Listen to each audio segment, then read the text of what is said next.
to be joined by author, former Navy diver, shark attack survivor, activist, motivational speaker, and now actor, Paul De Gelder. I'm busy, huh? You're doing a lot of things, man. Yeah, it's hard to keep track of it sometimes, but it's such a cool adventure to be able to transition out of just being a military guy into doing all of these other cool things. You know, I've got a business in California as well, house flipping business, and it just keeps growing and growing and growing. So I really enjoy that aspect of being free of the military and not having to confine myself to that and being, I guess, what the person that I feel like I need to be. Yeah. And how long was you in the Navy?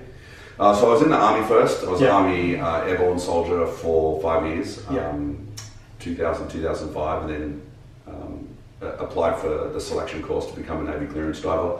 I did that from 2005 to 2009.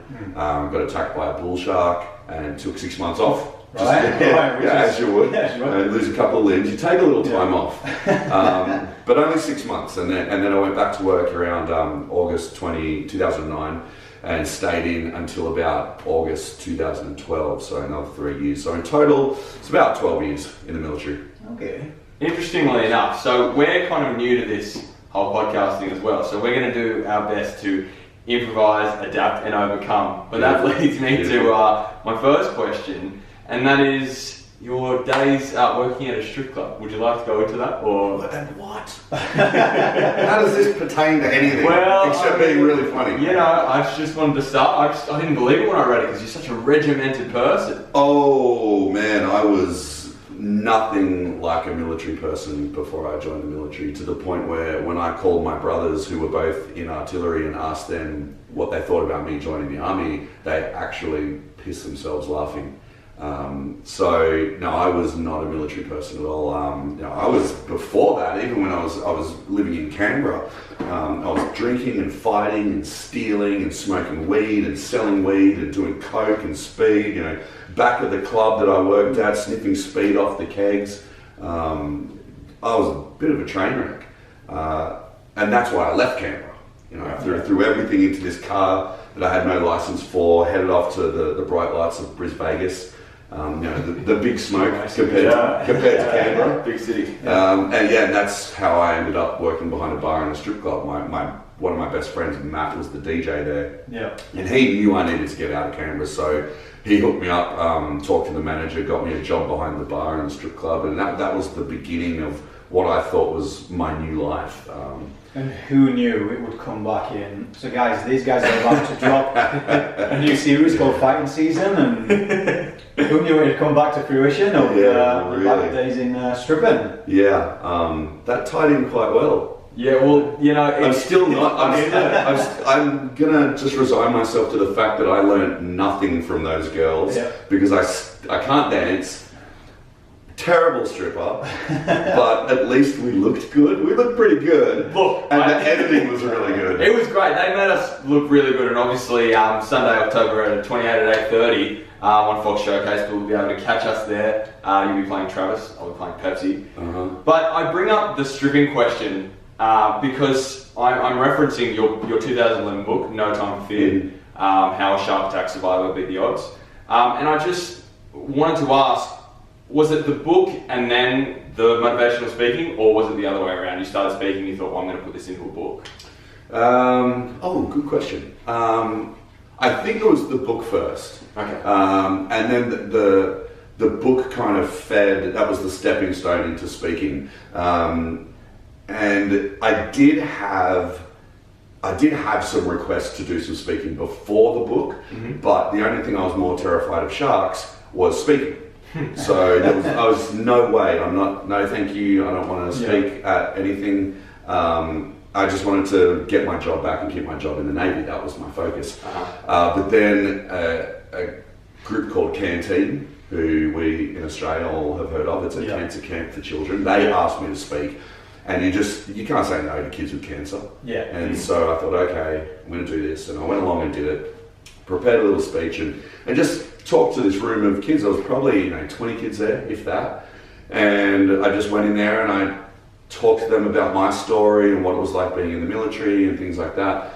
And we had a good time. We laughed, and I got to get some of this pain off of my chest that I didn't even realize that I was holding onto. I didn't realize I was carrying it. And I didn't even at that point realize I was getting it off my chest. All I knew was that I walked out of that room, and for some reason I felt really good. Yeah. And I put it down to the fact that I got to help these kids forget that they were going back to a hospital, or they've grown up in a hospital, or they've got brain cancer and they're gonna die. You know, things like that. That I walked out and I thought, I made them laugh, I made them have a good time, and that felt good. But then I got asked to do more and more and more. Went from there, 20 kids to 1,200 kids at my school in Canberra, and halfway through that one I stopped and I looked around, and there's 1,200 kids there with their mouths open, looking at me, and you could have had a pin drop. Wow. Yeah. And it was just this, not a sense of power, but a sense that I was molding these children with my words and with my story. Yeah. And I could help shape their minds and shape their future actions so that perhaps they wouldn't go through some of the pain that I did when I was a teenager, because I had a really tough time growing up. And so I just hoped that I could help them perhaps understand that they're not alone. If they are going through something like that, then they need to share it either with their friends or with their family, or even an outside source, and also show them that through that pain you can overcome, and you can still do amazing things with your life, even though sometimes life sucks really bad. Yeah, and I mean, it ties in really well with Imperfectly Perfect Campaign, because essentially, I was saying to Julian last week, so the stigma against mental health issues is already there with the older generation. So if we can utilize people like yourself, public profiles, celebrities that can actually go into schools and actually utilize their skills, these kids, like you were saying, you're putting into their minds it's actually okay to open up. I was speaking with Julian, and a clinical psychologist, and he was saying the way that you're doing it and utilizing media for the good, using celebrities and using a visual medium, it's really going to start ingraining your change, because we can't change how old people think. No pun to old people there, but the older generation, we already know that there's a stigma there, but if we can shape the way younger generations look at how to deal with stress. I mean, through all those years, did you go through a lot of mental health issues yourself? Through being a teenager? Yeah. Yes, but I didn't really look at them as mental health issues. I didn't identify that it was depression. I just hated life. Right. That was it. That was all there was to it. I fucking hated life. I did not want to be around my parents, my family. I didn't want to be at school. I hated the discipline. I just felt like I was absolutely helpless and I had no control over anything. And so the only control that I had was to cut myself with this blunt hobby knife that I had. And I used to slash up my arms, and feeling the blood running down my arms felt powerful for me. Yeah. Because that was all I could control, and no one really even knew about it. I covered it up really well, wore long sleeve, washed the blood away and all that stuff. And so that was quite a hard period of my life.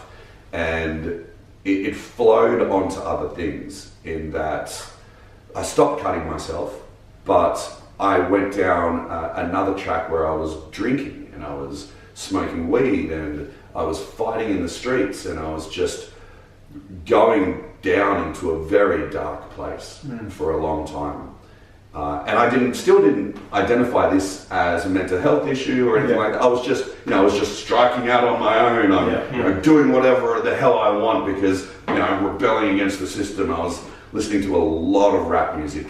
You listen to enough Dr. Dre and NWA and all of that stuff, and then they just say music doesn't, death metal and rap, it doesn't influence you, but it absolutely does. Yeah, especially when you're in that mindset. Exactly. You're rebelling against the system, and it was not a great place for me. But I'm very thankful that I found a way out of that. That the groundwork and the foundations that my parents laid in me, and the support that I found through some of my closest friends, that eventually rose to the surface. Yeah. And I realized that I had a choice here.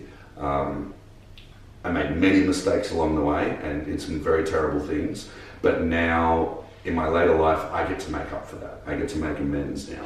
I'm a huge believer in the power of karma, or the universe rebounding the goodness that you provide to the world. So I get to I feel like I'm in surplus now.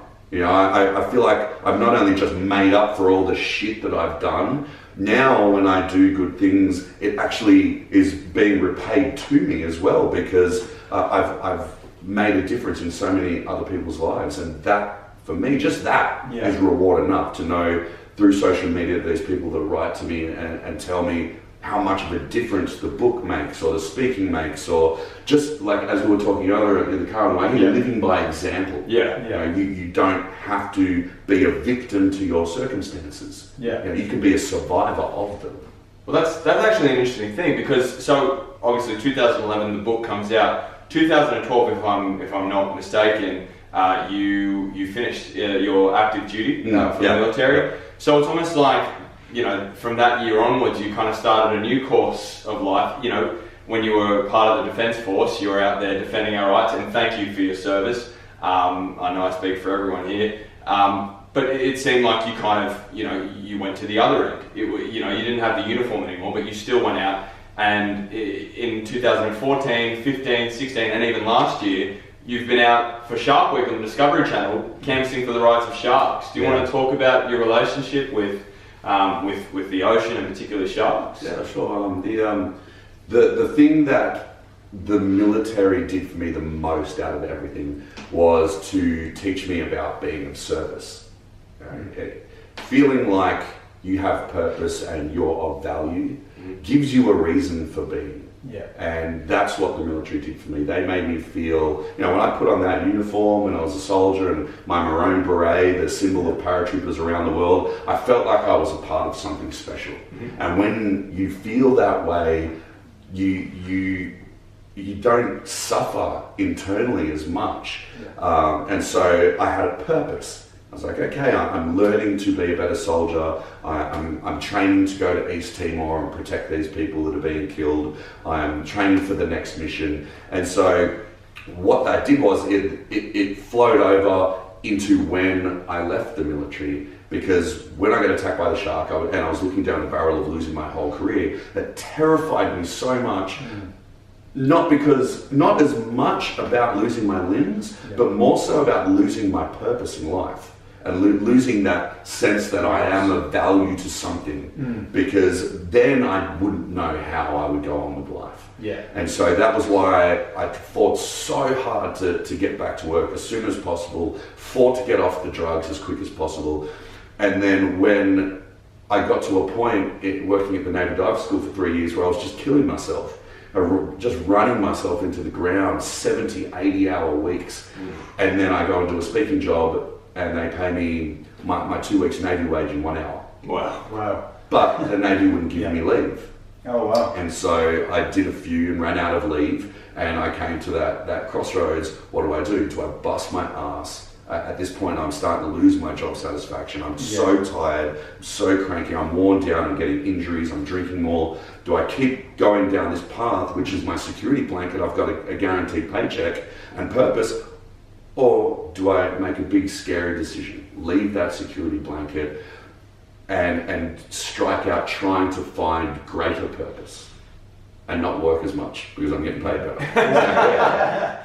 And so, I'd made so many of those big, scary decisions in the past. Getting kicked out of home, well, that wasn't really a choice, but it was a stepping stone along the way. Leaving Canberra, moving to Brisbane, leaving Brisbane, joining the Army, leaving the Army, trying out for the Navy Clearance Divers, one of the most elite groups in all of the Australian military. All of those big, scary decisions helped me propel me into the life that I had. And so now, these big scary decisions that a lot of people and ah about for so long, and perhaps let them pass them by, or they're too afraid to take them, those are the ones that I'm like, hell yeah, let's do that. Discovery Channel comes to me and says, would you like to move to America and have a contract with us and host Shark Week shows for 2 years? Hell yeah! I don't even think about it anymore. That is terrifying. Of course I want to do it. Do you want to swim with great white sharks without a cage? That is so scary. Of course I want to do it. And my life and the experiences I have throughout my life and through this new career are things that I could never have dreamed of doing.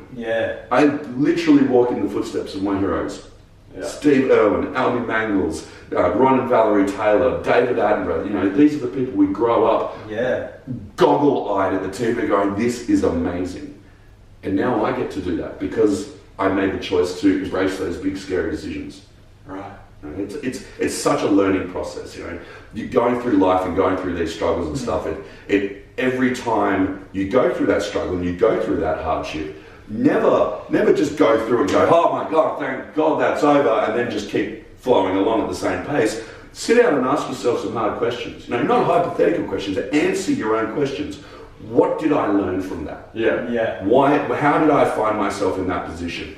How can I not do that again? How can I improve myself and my situation by what I learned from what I just went through?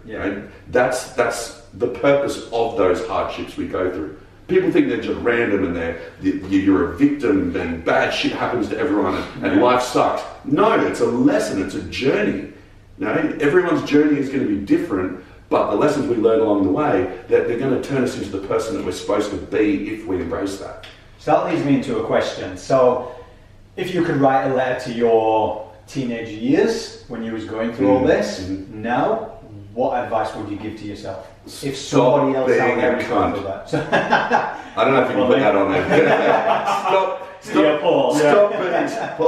Stop being a prick. It'd be a long letter. Just put it that way. It would be long. It would be all about you're not alone. You don't have to suffer like this. School is not that hard. Just pay attention. I know you're not sleeping. Work out why you're not sleeping. Sleep better, you'll feel better the next day. There was a lot of things that I found out later in life. I have sleep apnea. So I don't sleep well. And so now I know why during school I was falling asleep in class the whole time. It wasn't entirely my fault. It was because I was so tired. I couldn't keep my eyes open. I couldn't concentrate. I was angry all the time because I was so tired. And later in life I identified that and I fixed it. Well, you can't.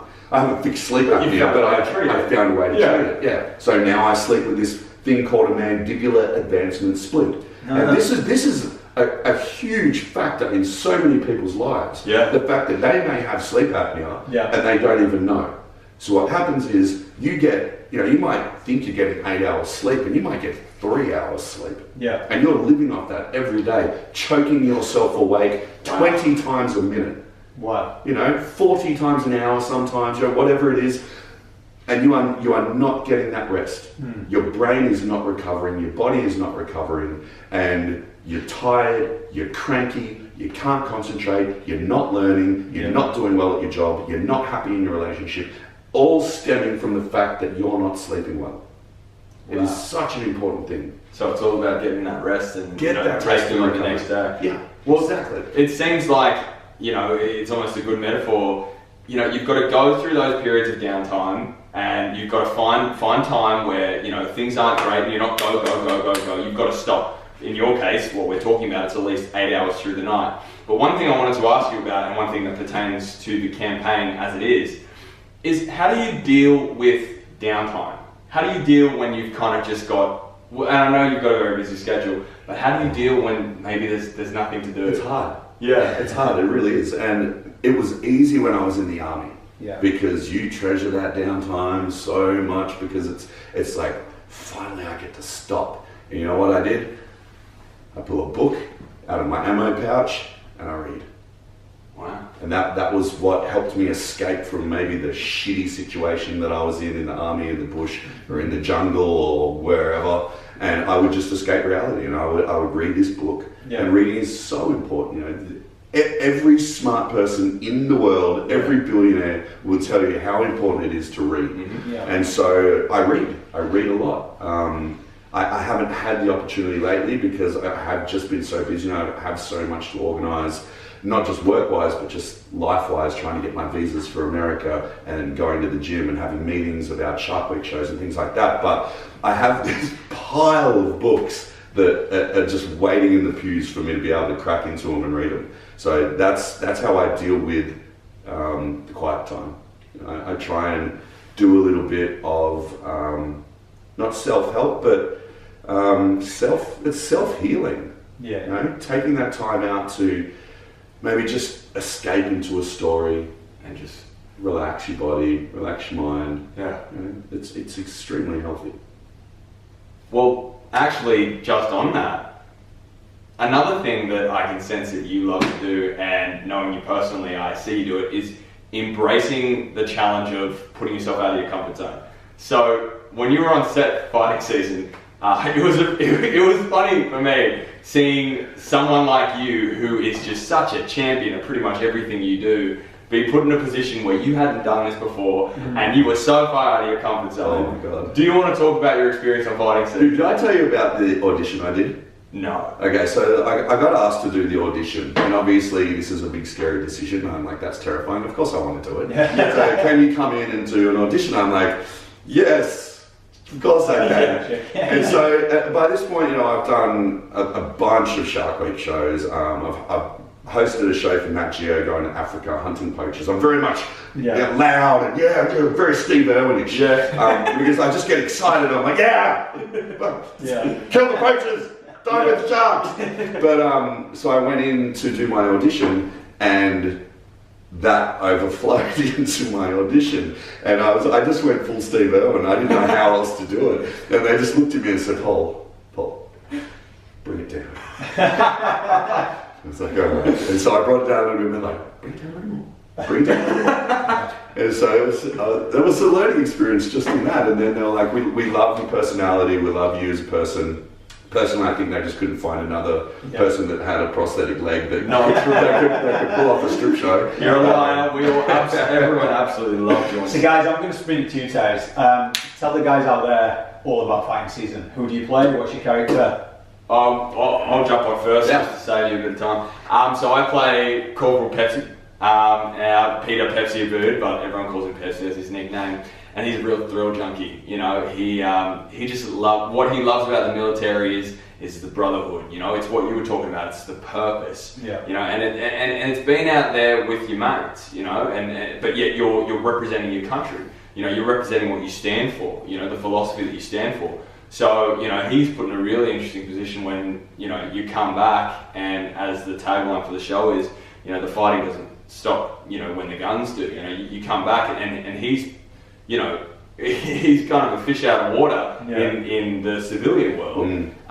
He has to find a way to kind of navigate things like how to pay rent. You know? He's really not that far away from me. Okay. You know, it's really not. Like, it's almost an amalgamation of who I was before the military and who I am now. Right. In the way that he was all about the boys. Yeah. He's a soldier at heart. He loves doing it. Loves serving his country. Found a sense of purpose out of it. But then on deployment got injured. Got blown up and lost his leg and his hand. And he came back to a military that didn't so much feel that they owed him anything for it. You know, he was stuck in this limbo of what's going to happen to me now, fighting to stay in the army that he loved and spending time with his mates, or the army just saying see you later and giving you the golden handshake and getting rid of you. And so he's kind of lost in that space, and he's self-medicating for some of the pain that he has, but at the same time he hasn't become a victim to it. He still understands what he needs to do to maintain his soldier-esque, sensibilities. Yeah. He's a good guy, loves his mates, loves his job, and just wants to be allowed to do that. I love it, and obviously people will be able to watch that on Foxtel, specifically Fox Showcase, Sunday, October 28th. Well, we know that you like to forge ahead, and we know that you like to get things done, and we know that you're obviously in a hurry to get to something, probably a million things for the rest of the day. So I'm going to give you an opportunity now, one final thing. I just want to know what's next for Paul De Gelder. Where are you heading? Back to the strip club, yeah. You know, and there comes a time when it all has to come full circle. Magic Mike 3. Yeah.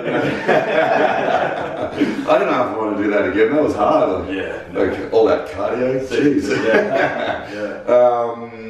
My contract with Discovery Channel just got renewed for another 2 years.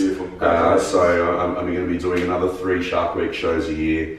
I have a sizzle reel in with Animal Planet that we shot out Rhode Island swimming with sharks to hopefully have my own wildlife / adventure show on Animal Planet. Incredible. So hopefully that comes through. Hopefully give that the green light. We'll be off and running, like diving mysteries around the world and exploring unknown sites and just having adventure and sharing it with everyone around.